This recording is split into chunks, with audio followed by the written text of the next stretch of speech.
Hello, and welcome to another episode of This Week in Plymouth. I'm your host, Town Manager Derek Brindisi, and this week we have a special guest, Steve Cole, the Executive Director of the Plymouth Regional Economic Development Foundation. Hi, Steve. How's it going? Pretty okay, thanks. How are you? Good. So, Steve, I know we'll just jump right into it. I know you've been in this set, with a number of our state delegates, but this time I thought it'd be really important to have you come in because I know there's a lot of things that are happening at the foundation right now. So it's really good to talk about those items, promote those items, so folks in the community understand what you guys are doing. So just for the folks that have never heard you speak, could you give a little bit of background of the foundation itself? Sure, I'd be glad to. The foundation is about 20 years old, and we've only recently adopted the shorthand, the foundation, because Plymouth Regional Economic Development Foundation, Inc. is kind of a lot to say, and it doesn't fit on a Twitter handle. So we simply go by the Plymouth Foundation or the Economic Development Foundation. But we have 13 board members, 3 of whom are town representatives, yourself. Thank you so much for your service. Sure. The chairperson of the select board, or her proxy. In this case, it's actually Dick Quintal, and the town planner, or rather the director of planning and development, who is Lee Hartman. And I have to say, knowing that those are the 3 that will watch this broadcast, they're my 3 favorite board members. But we also have Matt Moratori, America's very own Matt Moratori, Plymouth First District. He's on the board also. Amy Naples from the Chamber of Commerce. And I'd be remiss if I didn't at least mention our executive team, who is Bill Hallisey from Shiretown Glass. He's our board president. Jay Kimball from Wood Seafood is our vice president.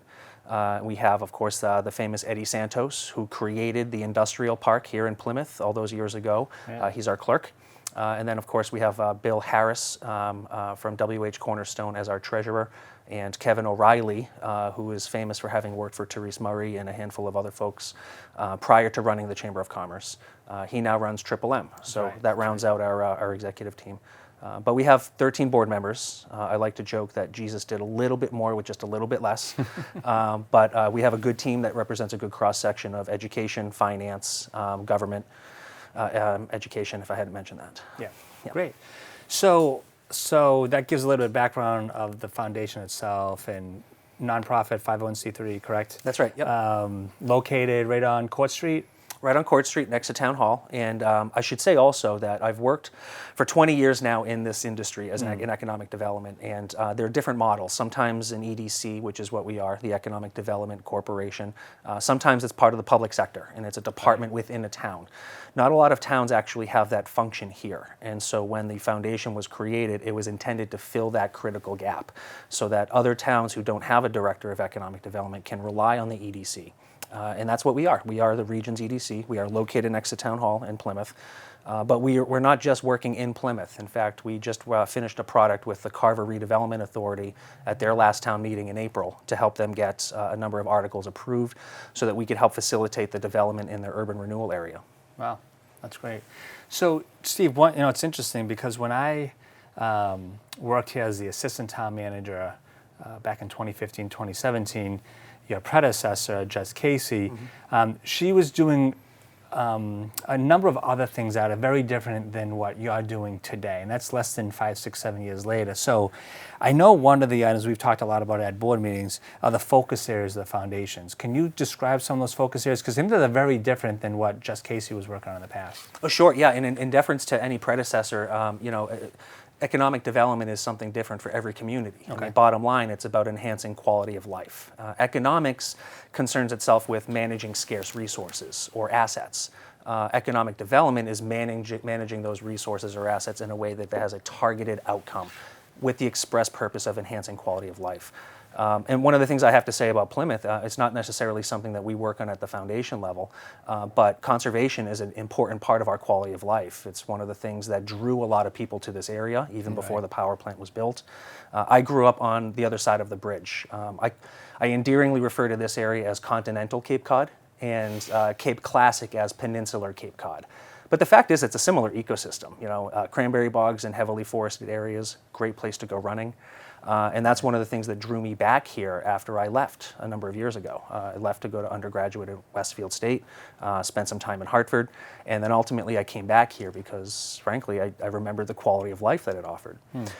So with that said, in deference to my predecessors, I believe that after 20 years doing this in 5 communities in 2 states, economic development or projects for economic development fall in one or more of these 5 categories. And they are my favorite, entrepreneurship, small business development, workforce development, what I call MECA, marketing, events, and cultural assets. And then lastly, land use. Land use is largely something that's taking an underutilized piece of land and then getting it developed, but it's also sometimes working with the town manager's office or the town meeting members to change the zoning for a piece of land too, so that it can become more valuable or more attractive to a certain type of development that we want to see here. So those 5 areas are kind of the areas that we focus on here. We don't necessarily focus on housing because there's so many other people working on housing issues. We know it's an urgent issue here in Plymouth County. But frankly, one of the things that I pride myself on with running the foundation, the way we run it now, is we want to focus on issues that no one else is working on, because there's a critical need for it, or there isn't enough staffing for it, or frankly, it's just an innovative idea that hasn't yet been tested. So that's kind of what I feel like I bring to this role. Right, and we'll talk a little bit about some of those, those new ideas, those new initiatives that you're working on. But before we do, you just mentioned one of the focus areas is really to understand our current zoning and then make adjustments as necessary. And Lee Hartman, as you pointed out, who not only sits on the board but is our planning director, he's advancing 2 articles at the October 15th fall town meeting around zoning. Are you familiar with those 2 articles and what they're geared towards doing? Have you had a chance to look at those? Lee and I work closely together, and his intent in proposing these is so that it makes it opens up some land for other more precious types of developments by making it more available in other parts of town where we already see it. One example is a boatyard. Typically not allowed at the airport. There are some allowed there, however, with a variance, and he just wants to make something like that allowed by rights. Right. And then what was the other? The other one was where we, looking at the existing commercial industrial zones and having the ability to have multiple buildings on that same footprint. Yeah, that makes sense. I mean, look, is there anything more capitalist than allowing 2 types of uses in one space? This is a similar argument that I had when I was town planner in Carver, when we were allowing dual-use solar arrays on the bogs. I mean, not only did that save the industry, but it also helped balance our grid. So doing 2 things on one piece of land, I think, is probably the most American or capitalist thing you could possibly do, as long as it's consistent with the values that we have here in town. And it's just odd, though, when you look at these, to you and I, we think they're like these simple zoning articles, simple changes. Like you pointed out, how come we can't have a boatyard in the airport area? How come we can't have this district repair boats? Like, these are simple, non-intrusive types of uses that are prohibited today. So, I think just looking at what we've been doing over the last 10 years and trying to understand whether or not it's working and then making those adjustments, really, I'll be honest with you, it's kind of been my first 6 months here, just kind of looking at everything, not just in zoning, but how we do all of our governmental services and trying to understand why we do them and if we need to make improvements to, make those improvements. So, I look at zoning in the same way. But I just want to jump in if it's okay with you. I mean, zoning is more than just regulation on how you can use your land. To me, it's always been a marketing tool also. I mean, if you care about seeing a certain thing happen in your community, you write it into the zoning, and that makes a predictable outcome for a lot of investors or developers. If they see that level of predictability with a predictable path forward through permitting also, then we win. Right. Plymouth is competing with a lot of other towns in this region for similar types of development. Well, it's interesting you say that because that was a point that Lee had raised and from the select board when he talked about that very issue. He said, looking at our table of uses, that some of these uses are through special permitting process, right? It's not a by right. So some of these firms, they're spending upwards of $100,000 in engineering in hopes that they get the special permit. And if you make it by right, it becomes more predictable, as you just pointed out. So that's definitely a great point. Yeah, and look, special permit is a very high threshold. You have to secure, 4 of the 5 votes in order to get that approved. So no one can waver on that, and that's an area of concern for a lot of developers. So again, that's a good plug to try to push these 2 zoning articles forward. I think it's going to help, advance some of the goals of the foundation and of the town as a whole. But I want to get to something that you had attended last week or 2 weeks ago now with the select board. The foundation worked with the UMass Donahue group to conduct a economic development study. Can you talk generally about, because I know that was a very long presentation, but generally what that means to the town. Sure, and you were very generous with your time, and so was the select board. I appreciate that. Thank you. So much more information came from that study than what was shared. One of the things that stood out to me, in fact, was that 15% of the households in Plymouth, just the town of Plymouth alone, report self-employment income. That demonstrates in some ways that this town has an innovative and entrepreneurial undercurrent. It just so happens that, in terms of the zoning articles, we want to make sure that people can run these types of businesses out of their homes, either allowed by right, but we also want to understand what they're doing in their homes so that we could create safe environments, so that if cars are queuing on the road, for example, before they turn into someone's driveway, we want to understand that. But as entrepreneurial as it was, well, let me back up. I want to give some thanks to the US EDA, the Economic Development Administration. They funded the study. That was a $200,000 competitive grant that the foundation wrote and received. UMass Donahue Institute, for our viewers' benefit, that is the state's think tank. They are the public policy think tank for the state. And they have a hell of a Rolodex. So when it comes to implementing their recommendations, they're not just going to give us a report that we look at. They're going to help us with implementation. Okay, so then they're not leaving Plymouth technically. Technically, no. Good. In fact, and I think they're one of the greatest assets in our flagship university, frankly, the UMass Donahue Institute. And they're out of. So they're actually celebrating their 50th celebration this year, and frankly, their headquarters is in Boston, but I'm not entirely certain whereabouts. Yep. But they're heavily relied on by other communities to facilitate these types of studies. And the purpose for the study was to answer just a couple of questions, well, a few questions. One, is there entrepreneurial activity in Plymouth? And the short answer we knew was yes. The second question we asked them to answer is, what are they working on? What resources are they using? And then lastly, what do they need in order to scale up? Okay. And it's not to say that entrepreneurial activity isn't happening in other areas. Example, healthcare and biomedical particularly. We know that that's happening. What the UMass study was going to reveal to us is what we didn't necessarily know was happening. And what they returned was a rather detailed report with a lot of great data that says that marine tech and trades is one of the few areas that we are uniquely positioned to compete in. And not only compete, but actually have some access to new markets that don't exist yet. And we can talk about what those markets might be if you'd like. Right. Yeah, definitely. One of them is kelp. I mean, frankly, aquaculture is something that's a growing industry. And I'll just pause here to say, too, that when you look at the coastline of New England, anything north of Quincy through Boston and the North Shore, it's fairly industrialized. In fact, one of my favorite beaches in Salem is called Dead Horse Beach. It leaves very little imagination for what that beach used to be used for, right? So while other communities like Salem, as fun as it is, they're fighting hard to recapture some of their conservation and green space in places like beaches. Gotcha. We don't have to do that. We want to lean into the fact that we already have coastal access and that we have a great, robust, I'd say, portfolio of good ecotourisms, tourism groups that come in here. They come just for the harvest of the cranberry bogs and to walk our trails at Miles Standish State Park. So with that said, the entrepreneurial study says that we are uniquely situated with our coastline to tap into the green-blue economy. But green-blue are just nebulous terms. And what I like about this report was they break down for us what exactly is meant. Namely, aquaculture, shellfish, and kelp, but also the robotics and the AI. In fact, I'm sure a lot of folks watching at home know already about the Mayflower autonomous ship, the Maz. So AI stands for? Automated intelligence. Okay. Yes. And I understand. You use that acronym a lot, so I just want folks to be aware of what AI is. No, and I appreciate you asking, because something I've had to educate myself on in working with these industries is they've gotten away from saying artificial intelligence and more autonomous intelligence, because there's still people behind the technology, and it's a little less Terminator-y. There's a little more human controls over it.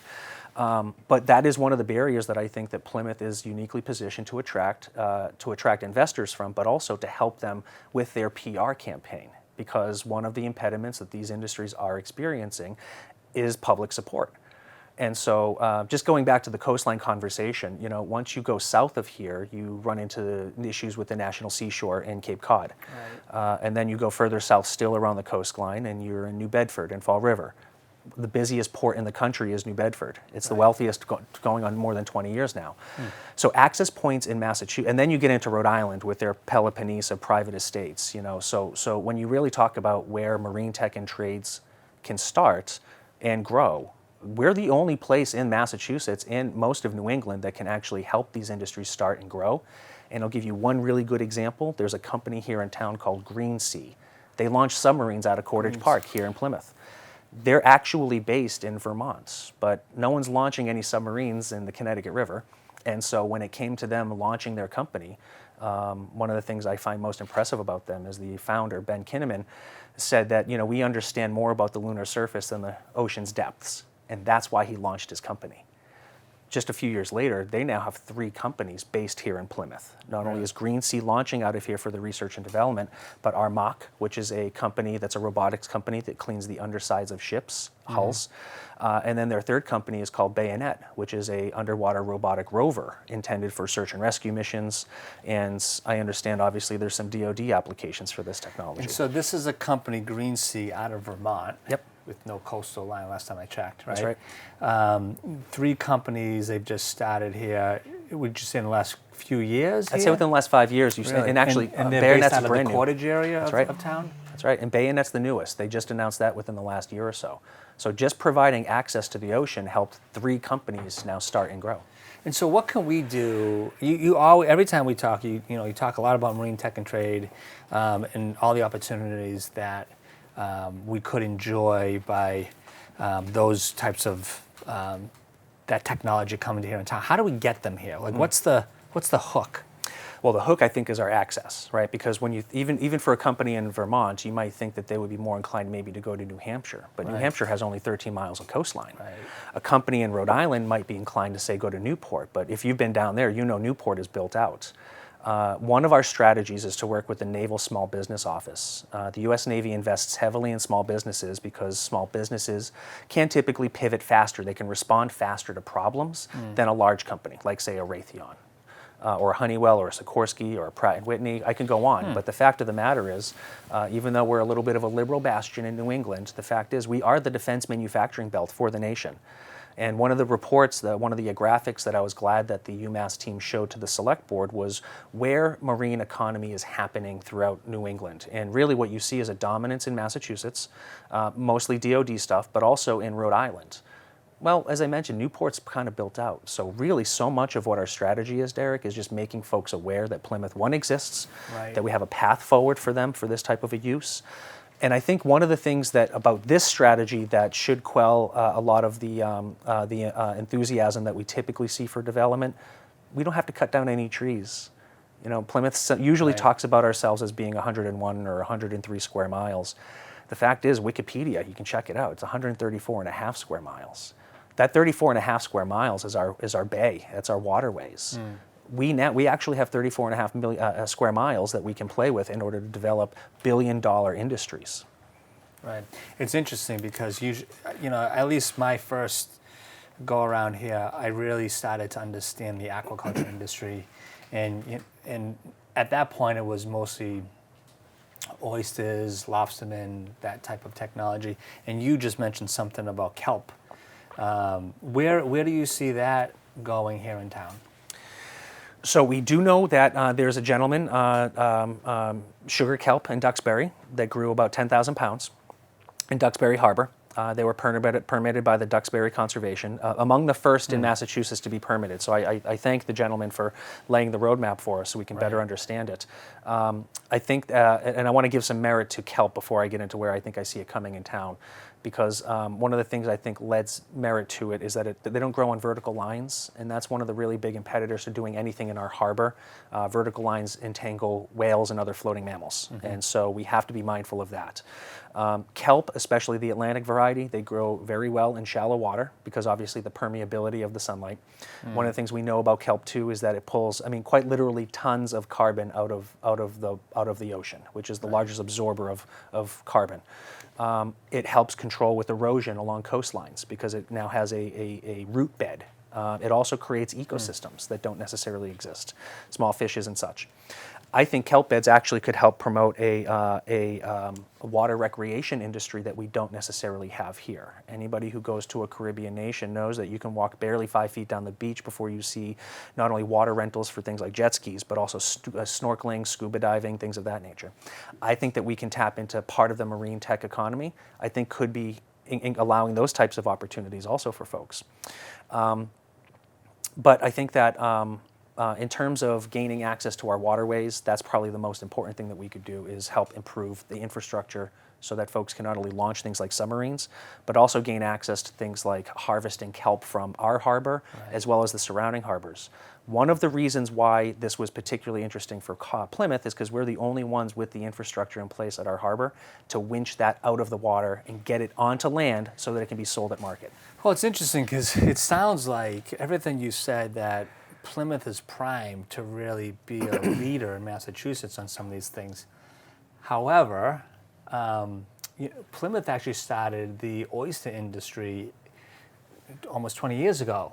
And then Duxbury learned from the Plymouth experiment, and they quickly have overtaken the town of Plymouth when it comes to oyster harvesting. And you just mentioned that Duxbury is already starting the kelp. So how can we learn from their achievements and overtake them in the kelp industry? Is this, I mean, it sounds like Conservation Commission, they've already laid out the groundwork. So should we be working with our Conservation Commission on permitting the kelp industry here in town? I think so, and if we're going to permit it, then I think we also as a community have to invest in the infrastructure that they're going to need, more than just winches. I mean, imagine you're pulling 10,000 pounds of kelp out of the water and you have a 500-pound capacity. You're going to be there all day. Right. The lobstermen and the fishermen need access to that crane too. If you had a Right. 1,000-pound capacity, I mean, that's barely a morning, and you free up the rest of the day for whomever else needs it. Furthermore, cold storage.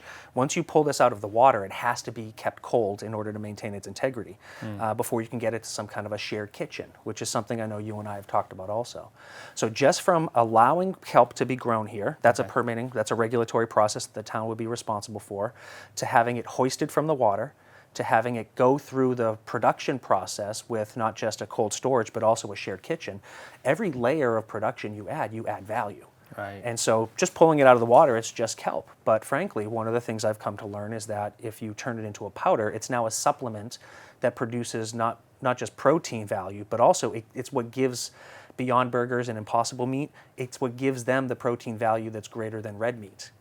Furthermore, companies like L'Oreal, other healthcare beauty products, they put this type of protein in their skincare products.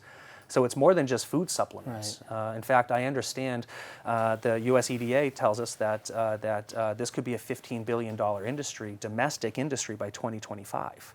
And that's Really? upon us. So as I'll say also, one of the things that I keep a mindfulness of is the types of crises that the state says we're up against, right? Well, the state says we're in a water crisis, and I believe them, right? We know this. Right. The state also says we're in a food crisis. They're trying to actively encourage more agriculture space and food growth in Massachusetts. Kelp makes a lot of sense to me because, well, if you put a farm in a piece of land, well, you're not going to put an office building there or a school or conservation space. Kelp makes sense because it grows in an area that we're currently underutilizing. Right. It has all those other environmental benefits, but even more, you don't pour potable water on it like you do other crops. True. It grows right in the salt water. Yeah, that's a good point. Yeah, so all we have to do is make sure that if we're going to get serious about giving Plymouth residents access to a $15 billion industry, that we have the infrastructure and the support network in place so that they can be successful, not just start. Well, that sounds like that's going to be an opportunity for not only the foundation moving forward, and I would imagine that the next iteration of those conversations will start with the foundation. That's my guess. And then hopefully we can start to cultivate this kelp environment, which always leads us to the select board, because usually when you start to bring industry in, there's always negotiations that take place with those potential entrepreneurs. So definitely looking forward to seeing more what happens in the kelp industry and even the aquaculture in and of itself. But I know we only have a few more minutes left, and I know that we wanted to spend a little bit of time talking about this Blue Economy Conference. So can you talk to us about the Blue Economy Conference, what that is, when it is, and what's going to happen? Yeah, glad to. So on October 24th and 25th, 2 half-day conferences at Hotel 1620. We're going to have a series of panels, experts in their related fields. And I also learned today that the Lieutenant Governor is coming to give our keynote speak on day 2. That's really important for us because in addition to being the Lieutenant Governor, by virtue of her role, she's also the chairperson of the Seaport Economic Council. And communities like Plymouth can really rely on that type of funding to help execute our idea and our vision. So for 2 days, we're going to lay out why Plymouth is the leader in the blue-green economy.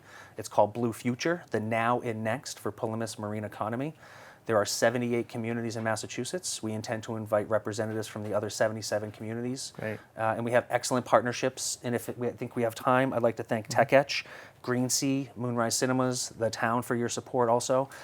We have excellent donors, including Cape Cod Community College, who just launched their associate's degree in marine economy.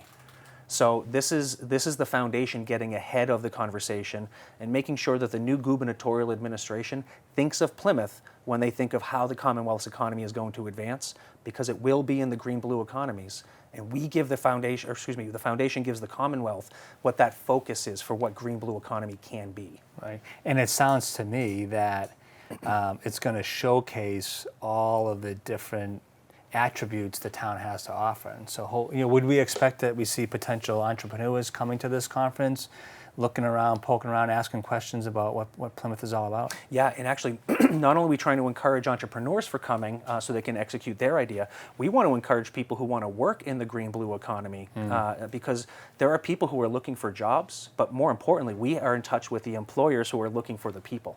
So if there's any one impediment, I would say, that Plymouth has to overcome, it's not even the infrastructure, that can be built. Our impediment will be building our workforce to make sure that the employees and the employers are connected. And we intend to work with our anchor partners like Cape Cod Community College, Bridgewater State. Vinny DiMacedo is an excellent ally of ours, and he's gotten us to meet, he's brought us in to meet with a number of department heads. So I think closing that gap between employers and employees is the biggest strength that we have, but it could be the biggest impediment too. So I'm looking forward to that conference. I will be in attendance, so Excellent.